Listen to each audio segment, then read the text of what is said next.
Well, I am pretty sure we all knew that this one was coming. When I saw these individuals go up on stage at the Republican Jewish Coalition, people like Randy Fine, Officer Tatum, who else? Ted Cruz, Mark Levin. They went up there, and if you heard anything about Jew haters and anti-Semites, you could have 100% certainty in your mind that they were talking about Tucker Carlson interviewing Nick Fuentes. Yes, that is what they were talking about there. It was pretty much number one on the agenda. It appears that Zionists and these neocons are seeing a threat to, I guess, the narrative. And one of the other famous neocons and Zionists is Ben Shapiro, and he has now released a podcast directly attacking not just Nick Fuentes, which, I get it. Nick Fuentes has said a lot of controversial things. He is very edgy. He says, if you've listened to Nick Fuentes, he doesn't shy away from the controversy at all. He attacks sacred cows. He will make off-color jokes. He doesn't respect some of these norms that people like Ben Shapiro have built up. And I guess just to give you an example, I'm not going to really dwell on this for too long, but just to give you an example of some of these things that Nick Fuentes attacks is like the whole narrative on World War II, Hitler, the Holocaust, all these other things, how Ben Shapiro uses these things. They will always invoke the Holocaust, or they'll invoke Hitler or World War II for specific things, like if there is something that happens to maybe a synagogue or something like that. Or what's the most recent one? I guess October 7th. They compared it to the Holocaust. They compared it to what Hitler did during World War II. And they use these invocations as almost emotional blackmail to try to pile on and get people to essentially feel bad about thinking a different way or acting in a different way. And, this happens. I've seen this many times. And I don't typically like to wade into this topic, but I have seen this happen. Okay. And Nick Fuentes, he doesn't respect those boundaries. And Ben Shapiro sees this, and he's going to bring these things up, and he's going to show them on his show, because he'll say, listen, look what Nick Fuentes said about Hitler here. Look what Nick Fuentes said about this subject here. Can you believe it? And so basically what Ben Shapiro did is he took a bunch of clips of Nick Fuentes, no context, played them on his show. And he said, can you believe the horrific things this man has said? And these clips range from like a decade ago when Nick Fuentes was like, 16, 17 years old, to just a few months ago. I think Nick Fuentes is like 26, 27 now. I'm not really sure. And he added no context. Of course, I don't expect him to. I don't expect Ben Shapiro to like Nick Fuentes. I expect exactly what I saw here, them to be mortal enemies, because Ben Shapiro stands for one thing. He is Jewish. He is a Zionist. And Nick Fuentes is the exact opposite of that. But Ben Shapiro did not stop at attacking Nick Fuentes. He actually went as far as to cast suspicion, not just suspicion. He strongly condemned Tucker Carlson for what he says, spotlighting Nick Fuentes and trying to conform Nick Fuentes' views into something that is palatable. I'm paraphrasing, but that's basically what he says. Trying to smooth things over to try to make Nick Fuentes, his views, permeate the minds of the Tucker Carlson listener and make them sound acceptable, smooth them over. He's trying to say that Tucker Carlson is a bad faith actor, and he's dangerous because he's going to fracture the right wing. And this is where I think Ben Shapiro is wrong. I do not agree with this one bit. I think Ben Shapiro is straight out lying about Tucker Carlson, and I think he's doing this in a way to get people to essentially look at Tucker Carlson with suspicion and not take him seriously, when Tucker Carlson was simply talking to another person who is prominent on his show, prominent and controversial. That's what Tucker Carlson does. But this is the first part of the Ben Shapiro show. I mean, you can watch the whole thing at the Daily Wire if you want to. I don't know. You might go to the Daily Wire still. I really don't. I don't really listen to that content much anymore. I used to. I mean, the Ben Shapiro slams debates on college, iconic. When I was a younger guy, I remember watching those. I'm like, dang, Ben Shapiro is such a baddie. And then I kind of grew up and I saw too much Ben Shapiro and I realized this guy, his views seem to revolve around one thing. And he seems to always be trying to manipulate me into thinking one thing. And it doesn't really have to do with what's best for America, but it seems to have more to do with what benefits another country. But this is the first part of the episode that Ben Shapiro did about Tucker Carlson. Nick Fuentes, listen. Different on today's show. We're going to cover one topic in depth. That topic is, I think, the most important thing happening in the country. It was a hot topic last week, but I wanted to take some time to really gather my thoughts and speak on it in coherent fashion, holistic fashion. That topic is the fragmentation of the political right.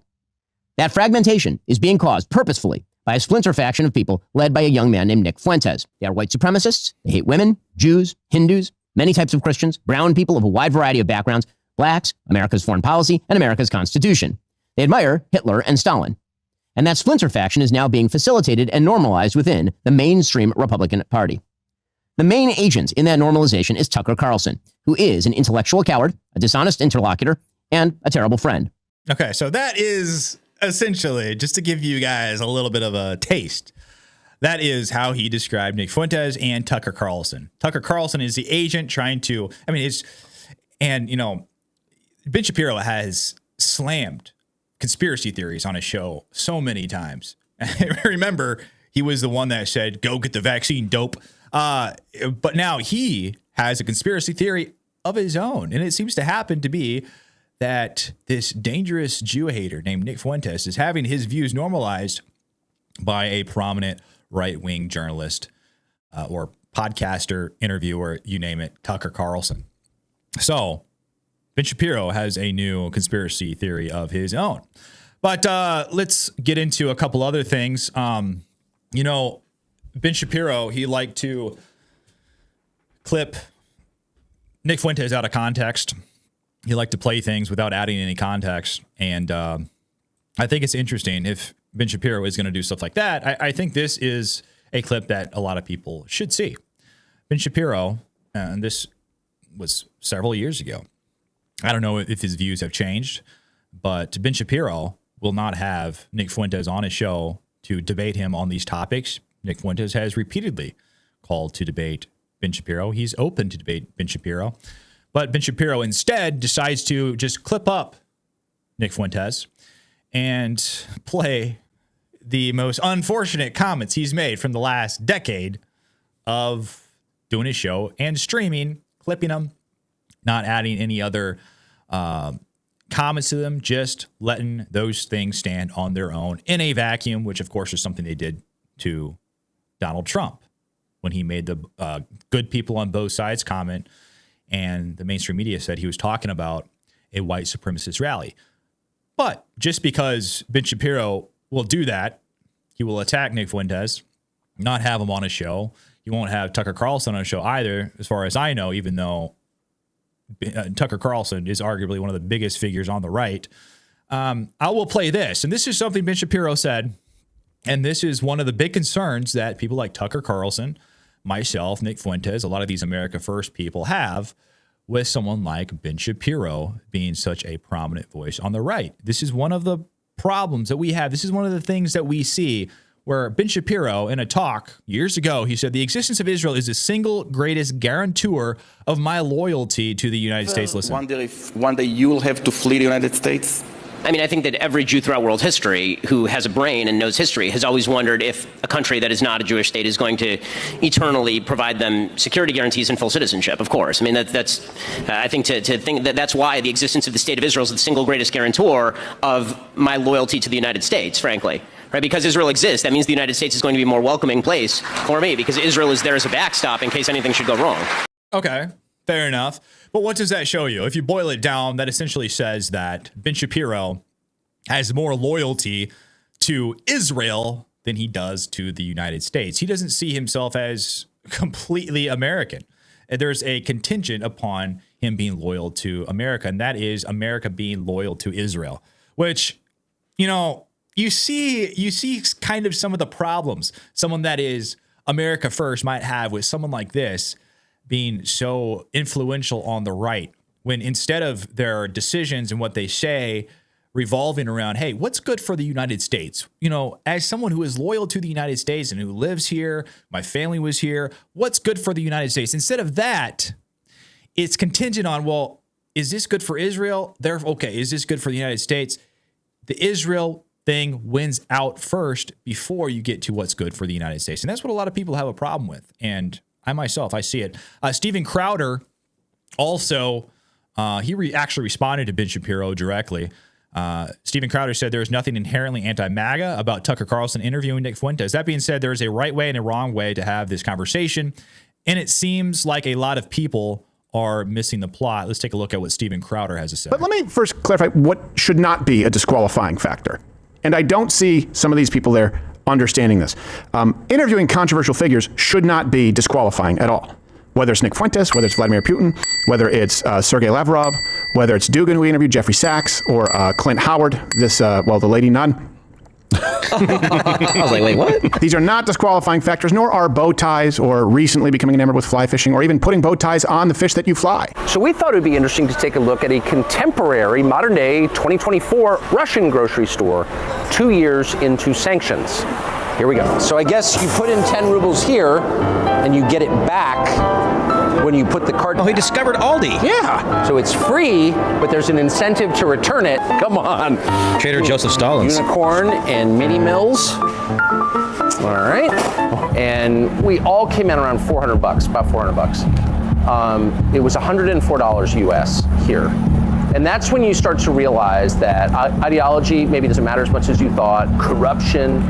If you take people's standard of living and you tank it through filth and crime and inflation, and they literally can't buy the groceries they want, at that point, maybe it matters less what you say or whether you're a good person or a bad person. You're wrecking people's lives in their country, and that's what our leaders have done to us.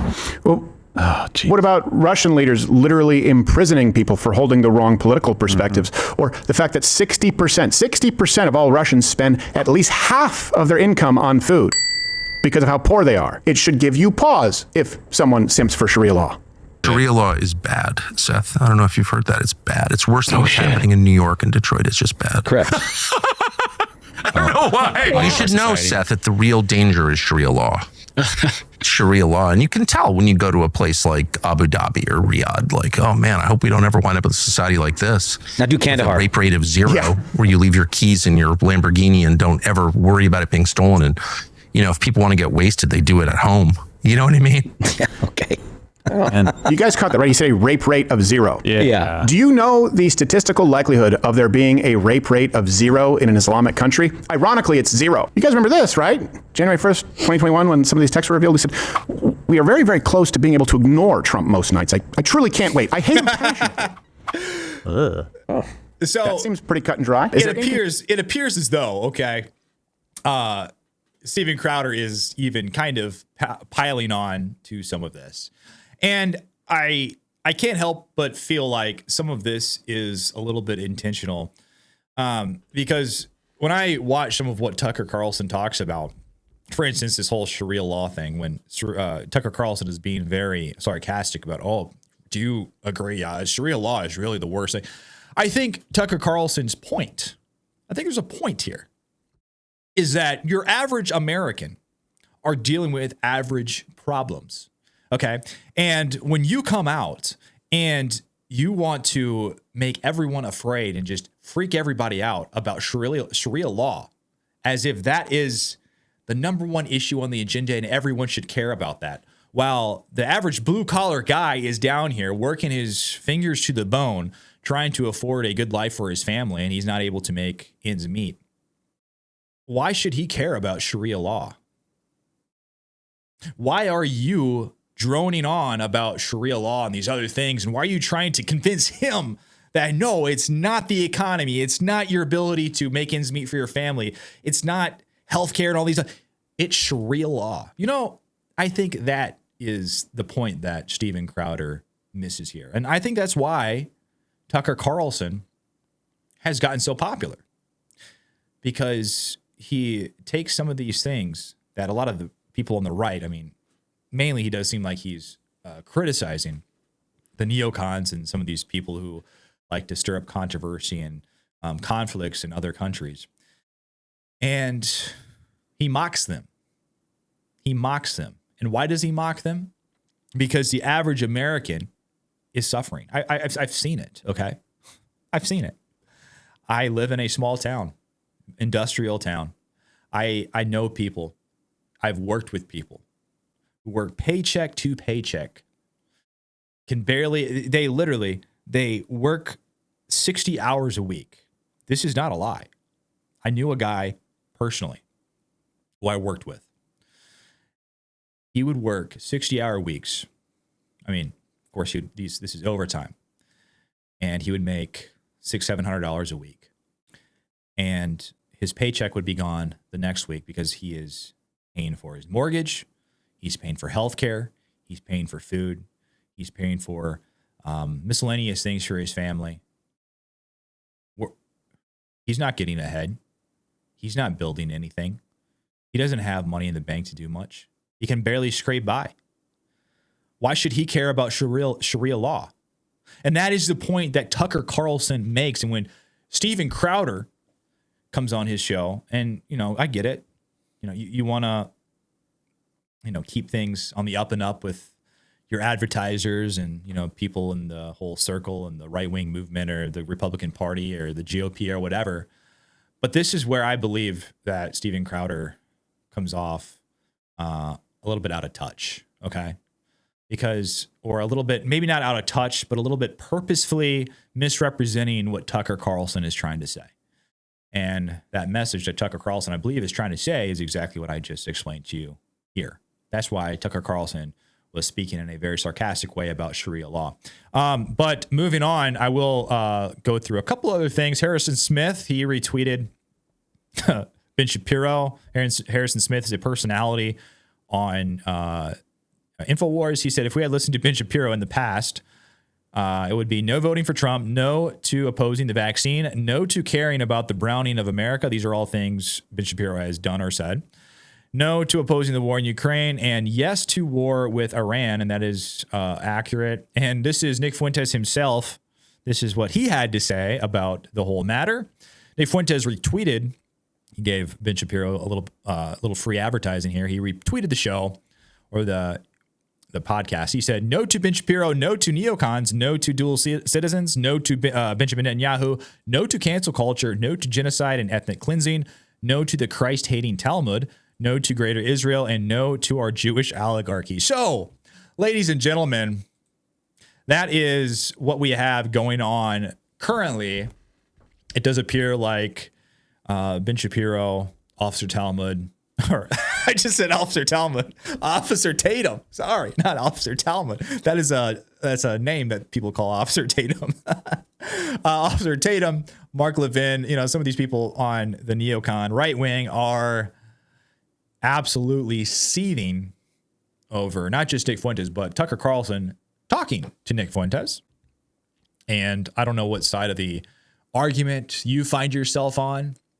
Like I said before, I think it's absolutely ridiculous, these accusations being hurled around, like Nick Fuentes and Tucker Carlson are Jew haters, and there are all these things that Ben Shapiro, Mark Levin claim they are, and this ever-expanding definition of anti-Semitism and all of the terms surrounding anti-Semitism. But what do you guys think? Yes, I think this is going to be a topic of conversation for quite a while now, unfortunately. This is something that these types are not going to let go. If you so much as touch on the topic of Israel, inspecting and wondering why we have such a close relationship with Israel and want it explained to you, you are at risk of being called an anti-Semite. And that is done so intentionally. And that's why I know for a fact that this conversation is not going to go away anytime soon, because a line was drawn in the sand, I guess. I don't know if it was intentional or not. I really doubt it. When Tucker Carlson had on Nick Fuentes, and Nick Fuentes, very popular streamer, I think Tucker Carlson had every right to do it. And I think it's ridiculous, and it is reminiscent of the woke cancel culture of the left, the way that these neocons are talking about Tucker and Nick Fuentes. But that's my opinion. You might have a different opinion. What do you think? Let me know what you think down below in the comments. Like and subscribe to my channel. I'd really appreciate it. But until then, I'll see you on the next one.